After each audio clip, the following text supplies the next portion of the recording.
ಈಗ ನಾವಿದ್ದೀವಿ actually Seven Hills Properties company ಮಾಡಿರುವಂಥ ಸೆವೆನ್ ಹಿಲ್ಸ್ ಕೋರ್ಟ್ಯಾರ್ಡ್ ಅನ್ನೋ ಪ್ರಾಜೆಕ್ಟ್. ಈ ಎಲ್ಲಿ ಲೊಕೇಟ್ ಆಗಿದೆ ಅಂದರೆ international airport east gate 1.5 kilometers ಆಗುತ್ತೆ. 5,000 ಎಕರೆ ಅಂದರೆ you can expected 10 lakhs employments ಬರ್ತಾ ಇದೆ. ಈ ಲೊಕೇಶನ್ ಇಂದ ಜಸ್ಟ್ 3 ಕಿಲೋಮೀಟರ್ STRR ಹೈವೇ ಬರ್ತಾ ಇದೆ. ಅಂದರೆ ಯುರೋಪಿಯನ್ ವಿಲಾಮೆಂಟ್ ಕಾನ್ಸೆಪ್ಟ್ ಅಂತ ನಾವು ಹೇಳ್ತೀವಿ. ವಿಲಾಮೆಂಟ್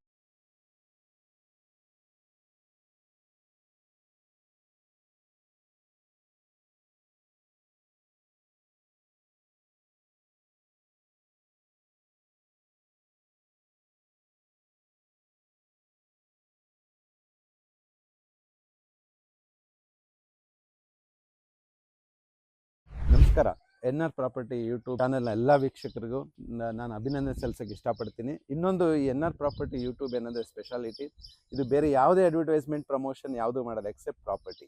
ಸೊ ನಾವು ಇದನ್ನು ಫಾಲೋ ಅಪ್ ಮಾಡ್ಕೊಂಡಿದ್ರೆ ಅಥವಾ ಇದನ್ನು ಫಾಲೋ ಮಾಡಿದ್ರೆ ಯೂಟ್ಯೂಬನ್ನು ತುಂಬ ಇನ್ಫಾರ್ಮೇಷನ್ ಸಿಗ್ತಾ ಇರುತ್ತೆ. ಹೊಸ ಪ್ರಾಪರ್ಟಿನ ಅವ್ರನ್ನ ಲಾಂಚ್ ಮಾಡ್ತಾ ಇರೋದು ಬರ್ತಾ ಇರೋದು ನಿಮ್ಗೆ ಗೊತ್ತಾಗುತ್ತೆ. ಇನ್ವೆಸ್ಟ್ಮೆಂಟ್, ಸೇಲ್ಸು, ರೀಸೇಲ್ ಮಾಡೋದು ಕೂಡ ಈ ಚಾನಲ್ನ ನೀವು ಸಬ್ಸ್ಕ್ರೈಬ್ ಮಾಡೋದ್ರಿಂದ ತುಂಬ ಹೆಲ್ಪ್ಫುಲ್ ಆಗುತ್ತೆ.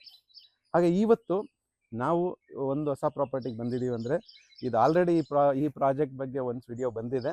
ಸೊ ಇನ್ನೊಂದು ಸಲ ಬರ್ತಾ ಇದೆ, ಯಾಕಂದರೆ ತುಂಬ ಚೆನ್ನಾಗಿ ಡೆವಲಪ್ಮೆಂಟ್ಸ್ ಆಗ್ತಾ ಇರೋದ್ರಿಂದ ಅವ್ರಿಗೂ ಕಸ್ಟಮರ್ಗೂ ಒಳ್ಳೆ ರೆಸ್ಪಾನ್ಸ್ ಬಂದಿರೋದ್ರಿಂದ ಓಕೆ ಇನ್ನೊಂದು ಸಲ ಅಪ್ಡೇಟ್ ಮಾಡೋಣ ಪ್ರಾಜೆಕ್ಟ್ ಬಗ್ಗೆ ಅಂತೇಳಿ. ಸೊ ಇನ್ನೊಂದು ಸಲ ನಾವು ಇದ್ರ ಬಗ್ಗೆ ಇನ್ಫಾರ್ಮೇಷನ್ ಕೊಡ್ತಾ ಇದ್ದೀವಿ. ಈಗ ನಾವಿದ್ದೀವಿ actually seven Hills Properties company ಮಾಡಿರುವಂಥ ಸೆವೆನ್ ಹಿಲ್ಸ್ ಕೋರ್ಟ್ಯಾರ್ಡ್ ಅನ್ನೋ ಪ್ರಾಜೆಕ್ಟ್. ಈ ಪ್ರಾಜೆಕ್ಟ್ ಎಲ್ಲಿ ಲೊಕೇಟ್ ಆಗಿದೆ? ಇಂಟರ್ನ್ಯಾಷನಲ್ ಏರ್ಪೋರ್ಟ್ ಪಕ್ಕದಲ್ಲಿ. ಸೊ ನನ್ನ ಹೆಸರು ಜಗದೀಶ್ ಅಂತ. ಎಕ್ಸಾಂಪಲ್, ರಿಯಲ್ ಎಸ್ಟೇಟ್ ಇನ್ವೆಸ್ಟ್ಮೆಂಟ್ ಮಾಡಬೇಕಾದ್ರೆ ನನ್ನ ಪ್ರಕಾರ ಒಂದು 3-4 ಪಾಯಿಂಟ್ಸನ್ನು ನಾವು ಗಮನದಲ್ಲಿ ಇಟ್ಕೊಂಡ್ರೆ ಖಂಡಿತ ನಿಮಗೆ ಒಳ್ಳೆ ಇನ್ವೆಸ್ಟ್ಮೆಂಟ್ ಆಗುತ್ತೆ.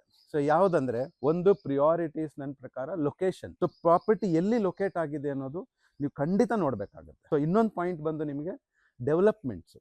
ಸೊ ಕ್ವಾಲಿಟಿ ಡೆವಲಪ್ಮೆಂಟ್ಸ್ ಮತ್ತು ಮೇಂಟೆನೆನ್ಸ್ ಇರಬೇಕು ಪ್ರಾಪರ್ಟಿ. ಯಾಕಂದರೆ ನಾವೆಲ್ಲೋ ಇರ್ತೀವಿ, ಪ್ರಾಪರ್ಟಿ ಮೇಂಟೆನೆನ್ಸ್ ಮಾಡಬೇಕಾಗಿದ್ದು ತುಂಬ ಇಂಪಾರ್ಟೆಂಟ್. ಅದೇ ನಮಗೆ ರಿಟರ್ನ್ಸ್ ಕೊಡುವಂಥದ್ದು. ಸೊ ಥರ್ಡ್ ಪಾಯಿಂಟ್ ನಮಗೇನೆಂದರೆ ಲೀಗಲ್ ಆಸ್ಪೆಕ್ಟ್ಸ್ ಕರೆಕ್ಟಾಗಿರಬೇಕು, ಲೀಗಲ್ ಟರ್ಮ್ಸ್. ಸೊ ಎಲ್ಲ ಅಪ್ರೂವಲ್ಸ್ ಇರುವಂಥ ಪ್ರಾಜೆಕ್ಟ್ಸು, ಎಲ್ಲ NOC, OC, CC ಇರುವಂಥ ಪ್ರಾಜೆಕ್ಟ್ಸ್ ಆಗಿರಬೇಕು. ಸೊ ಹಾಗೆಯೇ ಜೊತೆಗೆ ನಮಗೆ ಫೋರ್ತ್ ಪಾಯಿಂಟ್ಸ್ ನಾವೇನು ಮಾಡಬೇಕಂದ್ರೆ ಬ್ಯಾಂಕ್ ಲೋನ್ ಪ್ರೋಸೆಸ್ ಇರಬೇಕು. ಸ್ವಲ್ಪ ಲೋನ್ ಪ್ರೋಸೆಸಿಂಗ್ ತೊಗೊಂಡಿರಬೇಕು. ಸೊ ಅವಾಗ ಏನಾಗುತ್ತೆ, ನಿಮ್ಗೆ ಎಲ್ಲ ಆಸ್ಪೆಕ್ಟ್ಸು ಫುಲ್ಫಿಲ್ ಆಗುತ್ತೆ. ಸೊ ನಾವೆಲ್ಲೋ ಹೋಗ್ಬಿಟ್ಟು ಏನು ಮಾಡ್ತೀವಿ, ಕಾಸ್ಟ್ ಕಡಿಮೆ ಅಥವಾ ಗೊತ್ತಿರೋ ಪ್ರಾಜೆಕ್ಟು ಅಥವಾ ಸ್ಕೀಮ್ಸ್ ಕೊಡ್ತಾರೆ, ಸೊ ನಮಗೆ ಇನ್ಸ್ಟಾಲ್ಮೆಂಟಲ್ಲಿ ಕೊಡ್ತಾರೆ ಅಂಥೇಳಿ ಆ ಥರ ಎಲ್ಲೂ ಹೋಗಿ ನಾವು ಟ್ರ್ಯಾಪ್ ಆಗಬಾರ್ದು. ಸೊ ಅವಾಗ ನಮಗೆ ಬ್ಯಾಡ್ ಎಕ್ಸ್ಪೀರಿಯನ್ಸ್ ಕೊಡುತ್ತೆ. ಯಾಕಂದರೆ ನಿಮ್ಮ first step correct step and decision ನೀವು ತೊಗೊಂಡಾಗ ಮಾತ್ರ ನಿಮಗೆ ಒಳ್ಳೆ ರಿಟರ್ನ್ಸ್ ಬರುತ್ತೆ, ರಿಸಲ್ಟ್ ಬರುತ್ತೆ. ಹಾಗೆ ನಿಮಗೆ ಡಿಸ್ಟರ್ಬೆನ್ಸ್ ಇರಲ್ಲ. ಇಲ್ಲ ಅಂದರೆ ನೀವಿಡೋ ಒಂದು ಫಸ್ಟ್ ಹೆಜ್ಜೆ ಇದೆಯಲ್ಲ ತುಂಬ ಇಂಪಾರ್ಟೆಂಟ್. ಹಾಗಾಗಿ ಈ 4 ಪಾಯಿಂಟನ್ನು ನೀವು ಗಮನದಲ್ಲಿ ಇಟ್ಕೊಂಡ್ರೆ ಖಂಡಿತ ಇನ್ವೆಸ್ಟರ್ಸ್ಗೆ ಒಳ್ಳೆ ಪ್ರಾಪರ್ಟಿ, ನಮ್ಮದೇ ಅಂತಲ್ಲ ಎಲ್ಲಾದರೂ ಹೋಗಲಿ, ಇಟ್ಸ್ ಎ ಕಾಮನ್ ಪಾಯಿಂಟ್. ಇಷ್ಟು ಗಮನದಲ್ಲಿ ಇಟ್ಕೊಂಡ್ರೆ ಸಾಕು. ಈಗ ನಾವು ಸೆವೆನ್ ಹಿಲ್ಸ್ ಕೋರ್ಟ್ಯಾರ್ಡ್ ಈ ಎಲ್ಲಿ ಲೊಕೇಟ್ ಆಗಿದೆ ಅಂದರೆ international airport east gate 1.5 kilometers ಆಗುತ್ತೆ. ಹಾಗೆ ಮೆಟ್ರೋ ಸ್ಟೇಷನ್ ನಿಮಗೆ ಜಸ್ಟ್ 2 ಕಿಲೋಮೀಟರ್ಸ್ ಆಗುತ್ತೆ. ಸೊ ಈ ಪ್ರಾಜೆಕ್ಟ್ಸ್ ಎಲ್ಲಿ ಲೊಕೇಟ್ ಆಗಿದೆ? ಸೊ ಪ್ರಿಯಾರಿಟಿ ಅವಾಗ ನಾನು ನಿಮ್ಗೆ ಹೇಳಿದಂಗೆ ಲೊಕೇಶನ್ ವೈಸ್ ಬಂದರೆ ಮೆಟ್ರೋ ಸ್ಟೇಷನ್ ಎಷ್ಟು ಹತ್ರ ಇದೆ, ಏರ್ಪೋರ್ಟ್ ಎಷ್ಟು ಹತ್ರ ಇದೆ, ರೈಲ್ವೆ ಸ್ಟೇಷನ್ ಎಷ್ಟು ಹತ್ರ ಇದೆ, ಈಗ BTS ಬಸ್ ಸ್ಟಾಪ್ ಎಷ್ಟು ಹತ್ರ ಇದೆ, nearby in and around location ಏನೇನು ಡೆವಲಪ್ಮೆಂಟ್ ಆಗಿದೆ, ಯಾವ್ಯಾವ ಇನ್ಸ್ಟಿಟ್ಯೂಷನ್ಸ್ಗಳಿದೆ, ಸ್ಕೂಲ್ ಕಾಲೇಜ್ ಇನ್ಸ್ಟಿಟ್ಯೂಷನ್ಸ್ ಇದೆಯಾ, ಮೇಯ್ನ್ ಏನಂದರೆ ಎಂಪ್ಲಾಯ್ಮೆಂಟ್ ಜನರೇಟ್ ಆಗೋ ಕಂಪ್ನೀಸ್ ಇರಬೇಕು. ಅವಾಗ ನಿಮ್ಗೆ ಒಳ್ಳೆ ರಿಟರ್ನ್ಸ್. ಸೊ ಹಂಗೆ ನೋಡೋದಾದರೆ ನಮಗೆ phase 1 industrial area KIDB IT hardware and aerospace park ಅಂತ ಏನು ಕರಿತೀವಿ, it's around 4,700 acres, around nearly 5,000 acres ನಿಮಗೆ IT companies, hardware company, aerospace park, ಹಾಗೆ ಫೈನಾನ್ಷಿಯಲ್ ಸಿಟಿ ಕೂಡ ಬಂದಿದೆ. ಕಂಪನಿ ನೇಮ್ ನೀವು ಹೇಳೋದಾದರೆ ಯಾವುದು? ಬೋಯಿಂಗು, ಇನ್ಫೋಸಿಸ್, TE ಟೆಕ್ನಾಲಜೀಸ್, ಅಮದ, ಸಿಪೇಟ್, ಹಾಗೆ ನಿಮಗೆ SAP labs, BCC academy. So ತುಂಬ 1000 ಕಂಪನೀಸ್ ಬರ್ತಾ ಇದೆ. ನಾನು ನಿಮಗೆ ನೇಮ್ ಹೇಳೋದಾದ್ರೆ ಎಷ್ಟು ಕಂಪನೀಸ್ ಹೇಳ್ಬೋದು? ಸೊ ನಿಯರ್ಲಿ ನಾನು ನಿಮ್ಗೆ ಹೇಳೋದು ಜಸ್ಟ್ ಫ್ಯೂ ಕಂಪನೀಸ್ ನಾನು ಹೇಳ್ಬೋದು. ಅದನ್ನು ನೀವು ಬಂದು ಎಕ್ಸ್ಪ್ಲೋರ್ ಮಾಡಿ ಎಷ್ಟು ಕಂಪನೀಸ್ ಬರ್ತಿದೆ ಅಂತ. 5,000 ಎಕರೆ ಅಂದರೆ you can expected 10 lakhs employments ಬರ್ತಾರೆ. ಸೊ ಇದನ್ನು ಯಾವುದು ನೀವು ಬಂದು ಎಕ್ಸ್ಪ್ಲೋರ್ ಮಾಡಿದ್ರೆ ನಿಮ್ಗೆ ಗೊತ್ತಾಗುತ್ತೆ. ಇಲ್ಲ ಸ್ವಲ್ಪ ಇನ್ಫಾರ್ಮೇಷನ್ ನಿಮ್ಗೆ ಆಲ್ಮೋಸ್ಟ್ ನಿಮ್ಗೆ ಒಂದು 50-60% ಆನ್ಲೈನಲ್ಲಿ ಕೂಡ ನೀವು ಸರ್ಚ್ ಮಾಡ್ಬೋದು. ಸೊ ಹಾಗಾಗಿ ಈ ಲೊಕೇಶನ್ ಬಂದು ತುಂಬ ಏರ್ಪೋರ್ಟ್ ಪಕ್ಕದಲ್ಲಿ ಇರೋದ್ರಿಂದ ಇನ್ ಫ್ಯೂಚರ್ ನೀವು ಮಾರೋದಕ್ಕೆ, ಕಟ್ಟೋದಕ್ಕೆ, ನೀವು ಬೈ ಚಾನ್ಸ್ ನೀವು ಮನೆ ಕಟ್ಟಿದ್ರು ಕೂಡ ಏರ್ಪೋರ್ಟ್ ಎಂಪ್ಲಾಯೀಸ್ ಬರ್ತಾರೆ. ಸೊ ಹಾಗೆ ತುಂಬ ಟ್ರಾವೆಲಿಂಗ್ ಸ್ಕೀಮ್ಸ್ಗಳಿದೆ, ಅದನ್ನು ನಾನು ನಿಮ್ಗೆ ಎಕ್ಸ್ಪ್ಲೈನ್ ಮಾಡ್ತೀನಿ. ಹಾಗೆ ಓನ್ ಕನ್ಸ್ಟ್ರಕ್ಷನ್ಸ್ ಕೂಡ ಮಾಡ್ಕೋಬೋದು ಇಲ್ಲಿ ತುಂಬ ಕಂಪ್ನೀಸ್ ಇರೋದ್ರಿಂದ. ಸೊ ಪ್ರಿಯಾರಿಟಿ ಹಾಗೆ ನಿಮಗೆ ಈ ಲೊಕೇಶನಿಂದ ಜಸ್ಟ್ 3 ಕಿಲೋಮೀಟರ್ STRR ಹೈವೇ ಬರ್ತಾ ಇದೆ. ಹಾಗೆ ನಿಮಗೆ ಅನದರ್ 3 ಕಿಲೋಮೀಟರ್ಸಲ್ಲಿ ಫೇಸ್ 2 ಇಂಡಸ್ಟ್ರಿಯಲ್ ಏರಿಯಾ. ಈಗ ಚಾಣಕ್ಯ ಯೂನಿವರ್ಸಿಟಿ ಇದೆ, ಎಕ್ಸೈಟ್ ಫ್ಯಾಕ್ಟ್ರಿ ಇದೆ, ಸೊ ಝೀಸ್ ಕಂಪ್ನೀಸ್ ಇದೆ, ತುಂಬ ಕಂಪ್ನೀಸ್, ಅದು ಫೇಸ್ 2 ಇಂಡಸ್ಟ್ರಿಯಲ್ ಏರಿಯಾ ಬರ್ತಾ ಇದೆ. So near by airport just hardly ನಿಮಗೆ just 1.5 kilometre airport east gate. So airport east ಗೇಟಲ್ಲಿ ನಿಮ್ಗೆ ಏನಾದರೂ ಇವ್ ಆರ್ ವೆಯ್ಟಿಂಗ್, ನಾವೇನಂದರೆ ಏರ್ಪೋರ್ಟ್ ಈಸ್ಟ್ ಗೇಟ್ ಓಪನಿಂಗೋಸ್ಕರ ಕಾಯ್ತಾ ಇದ್ದೀವಿ. ಮಾಡಲಿ ಇನದರ್ 6 to 10 months ಒಳಗಡೆ ಅದು ಓಪನ್ ಆಗುತ್ತೆ. ನೀವು ಬಂದರೆ ಅದೆಲ್ಲ ನೋಟಿಸ್ ಮಾಡ್ಬೋದು. ಆರ್ಚು ಪ್ರತಿಯೊಂದು ಕೆಲಸ ಕೂಡ ಆಗಿದೆ. ಸೊ ಹಾಗೆ ಫೇಸ್ 3 ಇಂಡಸ್ಟ್ರಿಯಲ್ ಏರಿಯಾ. ಫೇಸ್ 3 ಸ್ವಲ್ಪ ದೂರ ಆಗುತ್ತೆ. ಈಗ ಎಕ್ಸಾಂಪಲ್ ಫಾಕ್ಸ್ಕಾನ್ ಕಂಪ್ನಿ ಬಂದಿದೆಯಲ್ಲ, ಅದು ಫೇಸ್ 3, ಅದು ಆಫ್ಟರ್ ಏರ್ಪೋರ್ಟ್. ಬಟ್ ಈ ಪ್ರಾಜೆಕ್ಟ್ಸ್ ಬಂದು ಬಿಫೋರ್ ಏರ್ಪೋರ್ಟ್ ಹಾಗೆ ಗ್ರೇಟರ್ ಬ್ಯಾಂಗ್ಳೂರ್ ಲಿಮಿಟ್ಸ್ ಬರುತ್ತೆ ಇದು. ಸೊ ಜಸ್ಟ್ 1.5 ಕಿಲೋಮೀಟರ್, ಹಾಗೆ ತುಂಬ ಕ್ಲೋಸ್ ಟು ಇಂಟರ್ನ್ಯಾಷನಲ್ ಏರ್ಪೋರ್ಟ್. ಹಾಗೆ ಲೊಕೇಶನ್ ವೈಸ್ ಇದೆಯಲ್ಲ, ಸೊ ತುಂಬ ಇಂಪಾರ್ಟೆಂಟ್ ಆಗುತ್ತೆ. ಈ ಲೊಕೇಶನ್ ನೀವು ಎಕ್ಸ್ಪ್ಲೋರ್ ಮಾಡಿದ್ರೆ ಖಂಡಿತ ನಿಮ್ಗೆ ಗೊತ್ತಾಗುತ್ತೆ. ಈ 7 Hills ಕೋರ್ಟ್ಯಾರ್ಡ್ ಲೊಕೇಶನ್ ಬಗ್ಗೆ ಮಾತಾಡೋದಾದ್ರೆ, ಈಗ ನಾವು ಸ್ಕೂಲ್ಸ್ ಇನ್ಸ್ಟಿಟ್ಯೂಷನ್ಸ್ ನೋಡ್ತೀವಿ. ಈಗ Budigere Baldwin international main branch school, ತುಂಬ ದೊಡ್ಡ ಸ್ಕೂಲ್. ಸೊ ನಮ್ಮ ಗೇಟ್ ಹತ್ರ ಬರುತ್ತೆ ಬಸ್ ನಿಮಗೆ. ಹಾಗೆ ನಿಮ್ಗೆ ಆಕಾಶ್ ಮೆಡಿಕಲ್ ಕಾಲೇಜ್ ಇದೆ, ದೇವನಹಳ್ಳಿ ಆಕಾಶ್ ಮೆಡಿಕಲ್ ಕಾಲೇಜ್ ಇದೆ. ಹಾಗೆ ನೀವು ತುಂಬ ಸ್ಕೂಲ್ಸ್ಗಳಿದೆ, ನೀವು ಎಕ್ಸ್ಪ್ಲೋರ್ ಮಾಡಿದ್ರೆ ಡೆಲ್ಲಿ ಪಬ್ಲಿಕ್ ಸ್ಕೂಲ್ ಇದೆ, ರೇಯಾನ್ ಇಂಟರ್ನ್ಯಾಷನಲ್ ಸ್ಕೂಲ್ ಇದೆ. ಇವತ್ತು ಬ್ಯಾಂಗ್ಳೂರ್ ನಾರ್ತ್ ಈಸ್ಟ್ ಫೇಮಸ್ ಅಂದರೆ ನೀವು ಹೇಳೋದಾದ್ರೆ ತುಂಬ ದೊಡ್ಡ ಆರೋ ಇಂಟರ್ನ್ಯಾಷನಲ್ ಸ್ಕೂಲ್ ಇದೆ. ಸ್ಟೋನ್ ಹಿಲ್ ಇಂಟರ್ನ್ಯಾಷನಲ್ ಸ್ವಲ್ಪ ದೂರ ಆಗುತ್ತೆ, ಅರೌಂಡ್ 15-16 ಕಿಲೋಮೀಟರ್ಸ್ ಆಗುತ್ತೆ. ಬಟ್ ನಿಮಗೆ ಇಲ್ಲಿ ನಮಗೆ ಬಾಲ್ಡ್ವಿನ್ ಬಂದು ಜಸ್ಟ್ 7 to 10 ಕಿಲೋಮೀಟರ್ಸ್ ಆಗುತ್ತೆ. ಸೊ ಮತ್ತೆ ಹಾಗೆ ನಿಮಗೆ ಡಿಮಾರ್ಟ್ ದೇವನಹಳ್ಳಿಲಿ ಸಿಗುತ್ತೆ. ತುಂಬಾ ಫೆಸಿಲಿಟೀಸ್ ಇದೆ. ಇವತ್ತು ದೇವನಹಳ್ಳಿ ಅಂದ ತಕ್ಷಣ ಏನು ದೂರ ಅನ್ಸಂತ ಏನಿಲ್ಲ. ಸೊ ಇದು ದೇವನಹಳ್ಳಿಲಿ ಕೂಡ ಬರಲ್ಲ, ಇಟ್ಸ್ ಬಿಫೋರ್ ಏರ್ಪೋರ್ಟ್ ಬರುತ್ತೆ ನಮ್ಗೆ. ಈಗ ಪ್ರಾಪರ್ಟಿ ಡೆವಲಪ್ಮೆಂಟ್ಸ್ ಬಗ್ಗೆ ನಾವು ಮಾತಾಡೋದಾದ್ರೆ, ಸೊ ಇದು 5 acres ಇದೆ gated community. Just it's extended another 3 acres ಇದೆ. ಸೊ ರೈಟ್ ನಾವು ಫೇಸ್ 1 5 acres ಫುಲ್ಲಿ ಡೆವಲಪ್ಡ್. ಹಾಗೆ ನಿಮಗೆ 10 feet ಹೈಟ್ ಕಾಂಪೌಂಡ್ ನೋಡ್ಬೋದು. Each individual sites picket fencing ಕೊಟ್ಟಿದ್ದೀವಿ. ಸೊ ಅದು ಕೂಡ ನೀವು ಬಂದರೆ ನೋಟಿಸ್ ಮಾಡಿ. ಸೊ ಹಾಗೆ 3 feet ನಿಮಗೆ ಈಚ್ ಇಂಡಿವಿಜುವಲ್ ಸೈಟ್ಸ್ಗೆ ಗಾರ್ಡನ್ ಏರಿಯಾ ಕೂಡ ಸಿಗುತ್ತೆ, ಅದು ಕೂಡ ಡೆವಲಪ್ಮೆಂಟ್ಸ್ ಆಗಿದೆ. ಹಾಗೆ ನೀವು ರೋಡ್ ನೋಡ್ತಾ ಇದ್ದೀರಾ, CC ಕಾಂಕ್ರೀಟ್ ರೋಡ್ಸ್ ನೋಡ್ಬೋದು ಇವಾಗ. ಸೊ ಅದರಲ್ಲಿ ನಾವು ಸೋಲಿಂಗ್ ಹಾಕಿ, ಸೊ ಐರನ್ ರಾಡ್ಸನ್ನು ಹಾಕಿ ಅದ್ರ ಮೇಲ್ಗಡೆ ಕಾಂಕ್ರೀಟನ್ನು ಪ್ಲೇಸ್ ಮಾಡಿರೋದ್ರಿಂದ it's A proper road as per architect design road ಮಾಡಿದ್ದೀವಿ. ಹಾಗೆ ನೀವು drainage system, box type drainage systems ನೋಡ್ಬೋದು. ಹಾಗೆ 6-7 ಲೈನ್ಸ್ ಕೇಬಲ್ಸ್ ಆಫ್ ನಿಮಗೆ ಪೈಪ್ಸ್ ನೋಡ್ಬೋದು. ಸೊ ಎಲೆಕ್ಟ್ರಿಸಿಟಿ, ಡ್ರೈನೇಜ್ ಆಗಲಿ, CCTV ಆಗಲಿ, ಪ್ರತಿಯೊಂದು ಸರ್ವಿಲೆನ್ಸಸ್, ಕ್ಯಾಮ್ರಾಸ್, ಇದಾಗಲಿ ಪ್ರತಿಯೊಂದು ಕೂಡ ನಿಮ್ಗೆ ಅಂಡರ್ಗ್ರೌಂಡ್ ಸಿಸ್ಟಮಲ್ಲಿ ಹೋಗಿದೆ.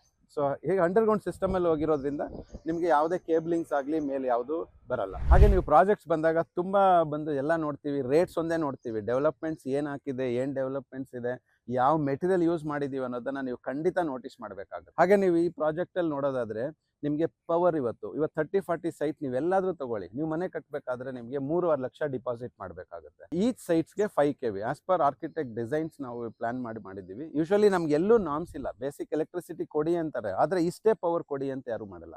ಬಿಕಾಸ್ ನೀವು ಈಚ್ ಇಂಡಿವಿಜುವಲ್ ಸೈಟ್ ಮನೆ ಕಟ್ಟಬೇಕಾದ್ರೂ ಮತ್ತೆ ನೀವು ಡಿಪಾಸಿಟ್ಗೆ ಹೋಗಬೇಕು. ಇಲ್ಲಿ ನೀವು ₹1 ಕಟ್ಟಬೇಕಾಗಿಲ್ಲ. ಸೊ ಎಲ್ಲ ಸೈಟ್ಸ್ಗೂ ನಾವು 5 kV ಪವರ್ ಪರ್ಚೇಸ್ ಮಾಡಿದ್ದೀವಿ. ಸೊ ಯೂಶಲಿ ನೀವು ಮನೆ ಕಟ್ಟಬೇಕು ಅಂದರೆ ನೀವು ಮೀಟರ್ ಚಾರ್ಜಸ್ ಅಂತೇಳಿ ಒಂದು ₹15,000 ನೀವು ಕಟ್ಟಿದ್ರೆ ಮುಗೀತು. ಸೊ ಅದರಲ್ಲೂ ₹9,000 ನಿಮಗೆ ಗೌರ್ಮೆಂಟ್ಗೆ ಕಟ್ಟಬೇಕಾಗತ್ತೆ ಮೀಟರ್ ಚಾರ್ಜಸ್ ಬಿಲ್ಲಲ್ಲಿ. ಸೊ ಅದು ನಿಮಗೆ ತೊಂದರೆ ಇಲ್ಲ.